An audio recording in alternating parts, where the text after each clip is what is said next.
You may want to convince your boss that you deserve to get a raise. You may want your child or significant other to eat healthier. Or perhaps you're in desperate need of persuading your partner to please not apply for that 5th credit card and that you must start to take your personal finances together more seriously. We all have situations in our lives where we wish that we could influence other people. But one must tread lightly when trying to do this. Oftentimes, it just ends up in an argument where both sides leave the discussion more convinced of their initial standpoint than ever before. But there are techniques that can help you avoid this, where resistance and tunnel vision are replaced with conformity and cooperation. In this video, we'll go through some of these techniques, as this is a top 5 takeaway summary of How to Win Friends and Influence People, written by Dale Carnegie. Let's dive into the 5 takeaways. 2 fishermen were competing in a fishing contest. One of them thought, I like strawberries and cream, so therefore I will bait the hook with strawberries and cream. The other one thought, I don't really like maggots. However, I think fish like maggots a lot, so therefore I will bait the hook with maggots. Who do you think won the competition?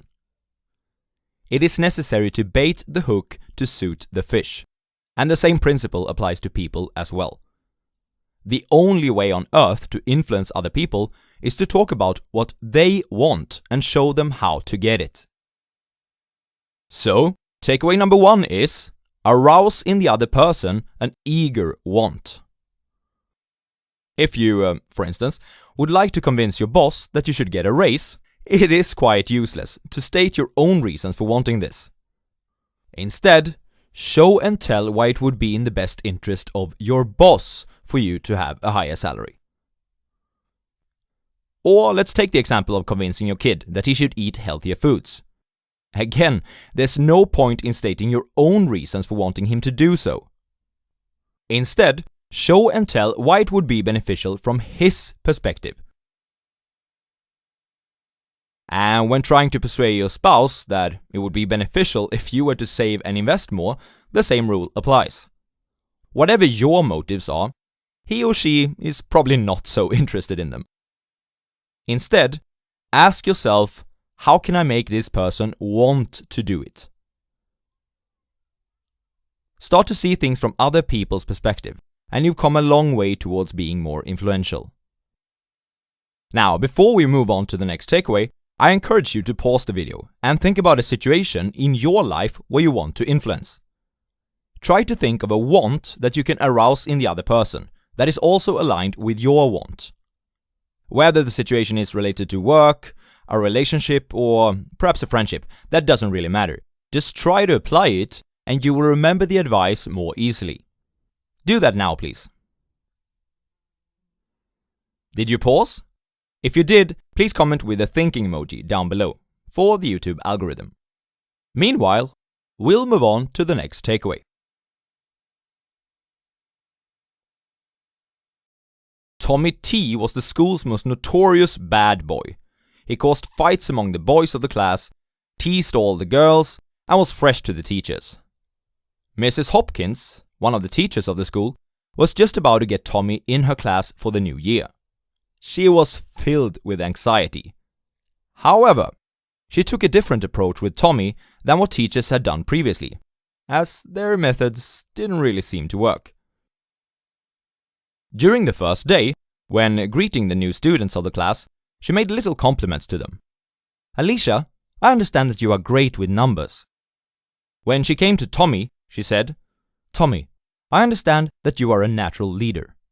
I am going to depend on you to help me in making this class the best one in the school this year.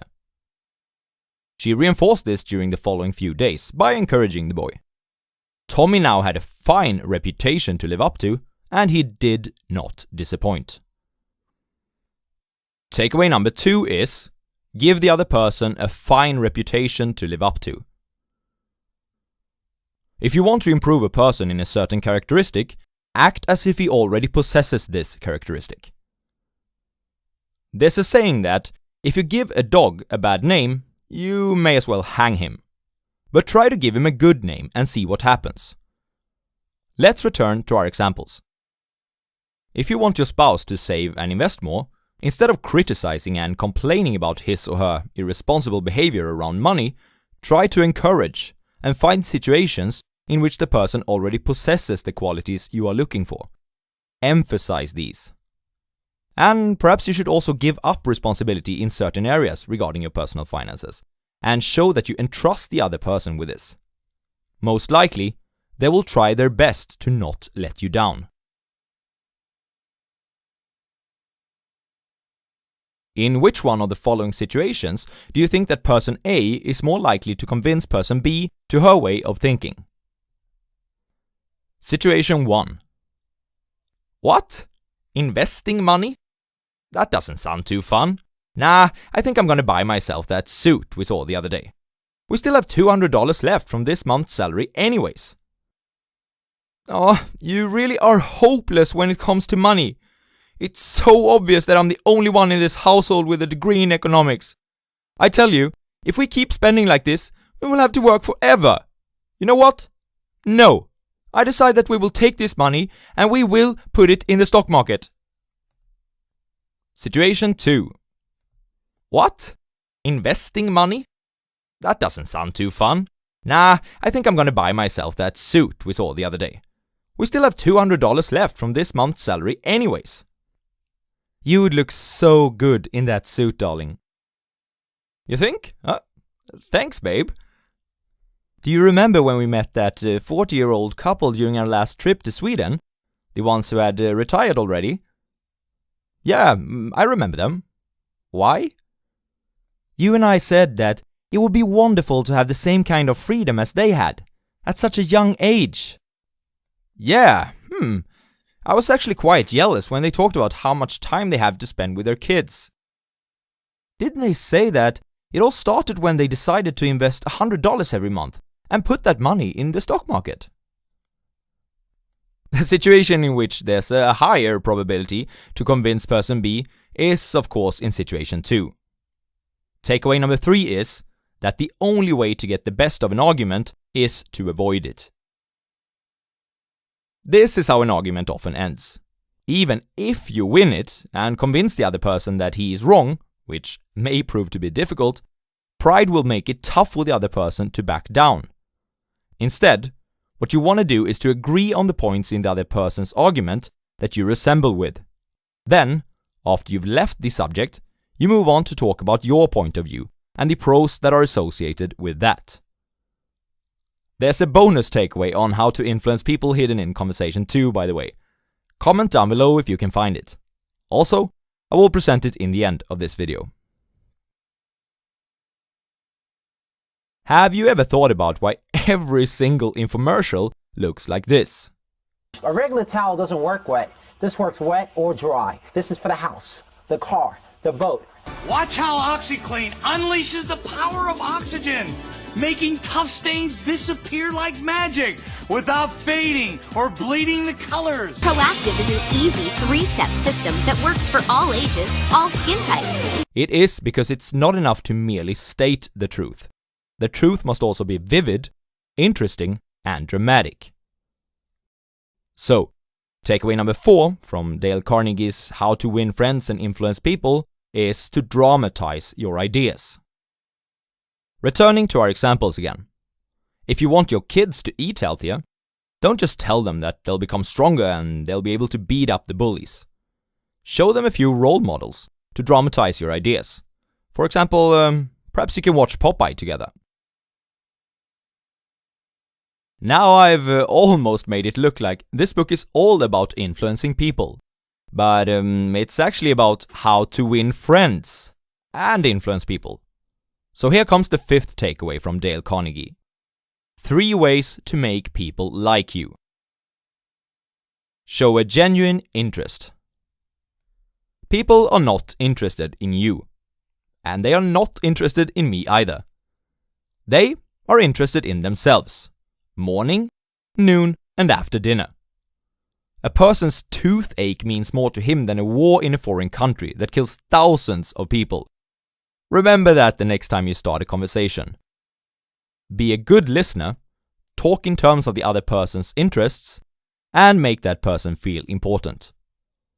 Do this, and if you do this sincerely, you'll win more friends in 2 months than you do in a lifetime of trying to show people how important you yourself are.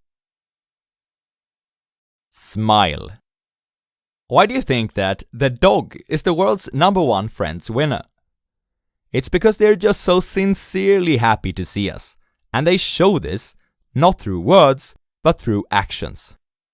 Actions speak louder than words, and when you give another person a smile, it says, "I like you. You make me happy. I am glad to see you." Who doesn't like a person who always shows that? The effect of smiling is powerful, even when it is unseen, and can therefore be used in other situations than when meeting face to face as well, such as during a phone call, or in a YouTube video. Remember names. A person's name is to that person the sweetest and most important word in any language. Remember this the next time you're introduced to someone that you'd want to become friends with. Repeat their name during your initial conversation, and if it's a difficult one, ask how it's spelled. This advice is extra effective if the person has a foreign name. And that's it from Dale Carnegie's How to Win Friends and Influence People. Let's have a quick recap. There's only one way to make anyone do anything, and that is by making them want to do it. Act as if the person is already in possession of the characteristic that you want to improve. Avoid arguments. It will just cement the current beliefs of the other person. Show your ideas in a vivid, interesting, and dramatic way. Make a great first impression by showing a genuine interest, smiling, and remembering a person's name. Oh, and which one was the hidden takeaway in the conversation? It was that you should always start a conversation by having the other person say, "Yes, yes," to get them in an affirmative state, before trying to convince them about something. That's it. Now, click on my playlist of Thinking Fast and Slow if you're interested in hearing more about what makes us humans tick. Until next time.